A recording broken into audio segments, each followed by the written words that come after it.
Hey guys, before we begin, I want to address something that was said in the video previously about the age of the person that was unfortunately shot and killed. There was some outlets at the time, like I said, that was reporting she was 16. She was not actually 16. She was a grown woman, ex-Air Force, I actually believe. But, you know, even though it's really not necessarily the story, I just want to make sure I address the inaccuracy of what I had stated in the previous video, just on the information I had at the time. But yeah, thanks for watching, and enjoy the video. Welcome back to the show, everybody. I'm your host, DudeNougat. So, after the Twitter post of our ex-prez, apparently he decided to feel a little bit contrite, about as contrite as that Cheeto dust snorting person can be. He released a speech, apparently finally conceding something he said he would never do. Well, I have headphones on for a reason, because we're going to go ahead and go through this concession speech. I've already gone through it a little bit, but it is some of the most blandest, calculated, uncharacteristically calculated of him. Like, you could tell he did not write this. You can very much already tell right off the bat he didn't write this. But let's just go into it together. Come on, let's go. I would like to begin by addressing the heinous attack on the United States Capitol. Like all Americans, I am outraged by the violence. Oh yes, I am outraged. See, it rings the tad Willy Wonka. Help. Police. Murder. In this case, there actually was murder, you know, instead of a fat kid falling in a chocolate fountain, but hey. So is 2021 now. Lawlessness and mayhem. I immediately deployed the National Guard and federal law enforcement to secure the Bullshit. building and expel the intruders. Bullshit. I'm sorry, but what kind of bull is that? You did not deploy the National Guard. Hell, you were out there tweeting. You were over there tweeting, basically saying, hey, remember this day. Like some kind of frickin' mobster threat. You are the crappiest comic book villain I have ever seen, dude. Oh my god. He's not even a good liar. A nation of law and order. The demonstrators who infiltrated the Capitol have defiled the seat of American democracy. To those who no more than you have. the acts of violence and destruction, you do not represent our country. They represent what it's been for the last year or so. The last 4 years. We have just been through an intense election, and emotions are high. But now tempers must be cooled. And calm. Okay. I'm gonna stop right there. Tempers cooled in an emotional election. Dude, you were screaming like a 3-year-old toddler about how your election was stolen. Come on now. Like, I get the mudslinging. Every politician does that. But to constantly and perpetually accuse fraud in the election, that's... Dude, I swear to God, this is the political equivalent of someone crying rape when no one was touched.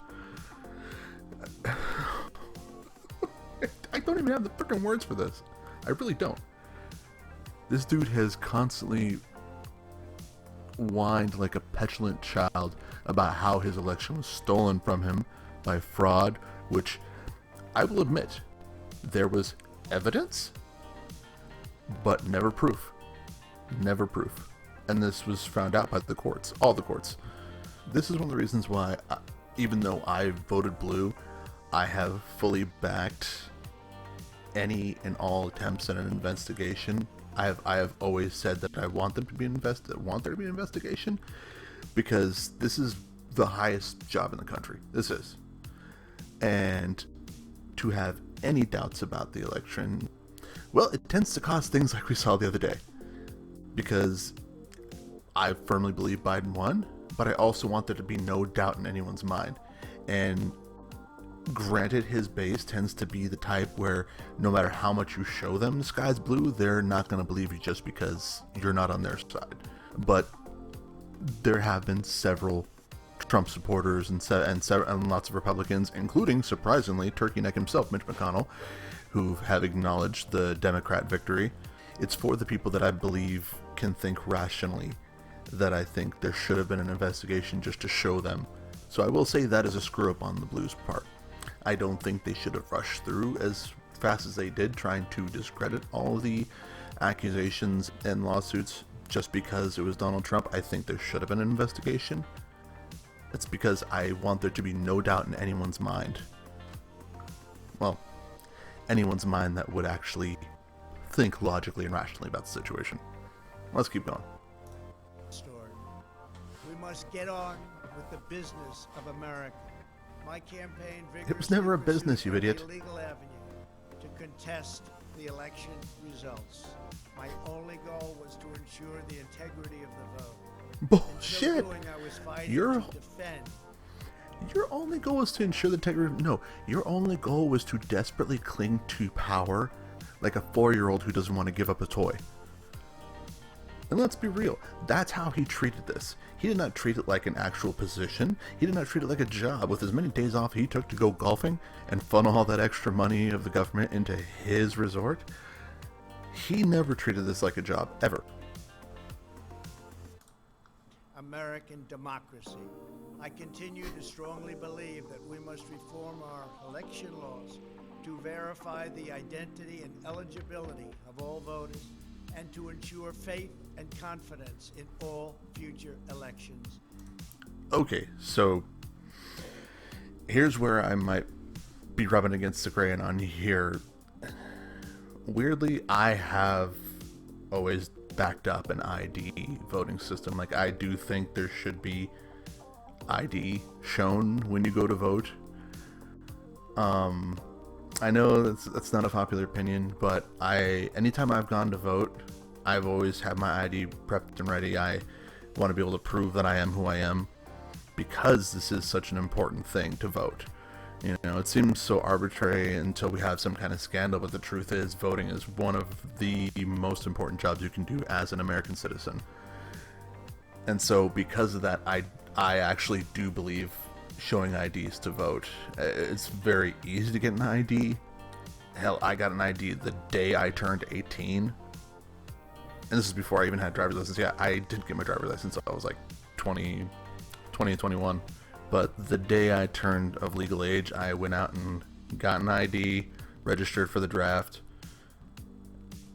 And I wasn't even raised Republican. I just believed that I should have identification on me. So, I don't know. Tell me what you think in the comments below if you think so. If not, I mean, that's cool. We all have different opinions. But this just happens to be where, weirdly, my thought process actually lines up with his. And that's giving him a lot of credit, calling it thought process. Now Congress has certified the results. A new administration will be inaugurated on January 20th. My focus now turns to ensuring a smooth, orderly, and seamless transition of power. Yeah, now that the frickin' rioting's over. Calls for healing and reconciliation. 2020 has been a challenging time for our people. The menacing pandemic has upended the lives of our citizens, isolated millions in their homes, damaged our economy, and claimed countless lives. Defeating this pandemic and rebuilding the greatest economy on earth will require all of us working together. It will require it'll require all of us working together, not him shutting down the government when the rest of the people don't agree. But this is a good lesson, because sometimes I will even see like people like Pelosi and them, they'll start refusing votes as well, just so they can get their way. We need to work together. Compromise doesn't mean I dig my heels into the sand until you give me what I want, and vice versa. Nothing gets done that way. Why do you think nothing got done about the healthcare situation when he was inside? Yeah, you thought I forgot about that. No, that was one of the things he ran on. It's like, I'm going to get rid of Obamacare. And what's the solution? Oh, we got the greatest solution. What is it? 4 years later. Like that damn butterfly meme.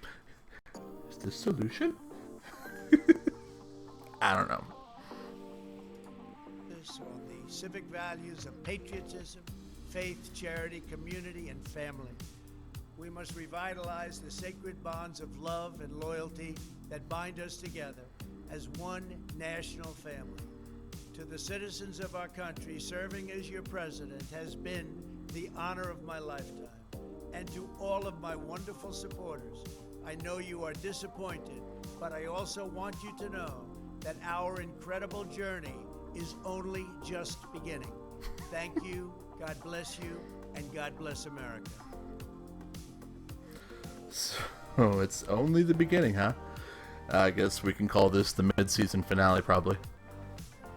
I'd like to begin by addressing the heinous attack. Started playing again. So yeah, so I guess we're just calling this the mid-season finale, seeing if you know, in 2024 he tries to make a comeback. You thought you were rid of me, huh? Oh man. So yeah, the whole deadpan performance, like, one, he was very well spoken. He is never well spoken, which means this was written for him, very obviously. And two, I guess the only way he's going to get to address the American people for quite some time is through things like this, because as almost everyone now knows, since they've been blasting it nonstop on social media, he's been kicked off of social media. Zuckerberg himself came out and basically said, yeah, you're permabanned, bud. Twitter finally has gotten off their ass and actually kicked him off. I mean, everyone's booting him. Pretty soon you're going to have freaking Tom from MySpace be like, yeah, that guy ain't welcome here either. This whole video was a freaking joke. You know, you could tell he does not believe a word he says. It's dripping with disingenuous intent. But that's just my take on it. You tell me what yours is. Go ahead and, you know, hit me up in the comments below. You know, if you like the video, go ahead and hit a like, subscribe. You know, that's how we continue this stuff on this channel. And until next time, I guess I'll catch y'all guys in the next video.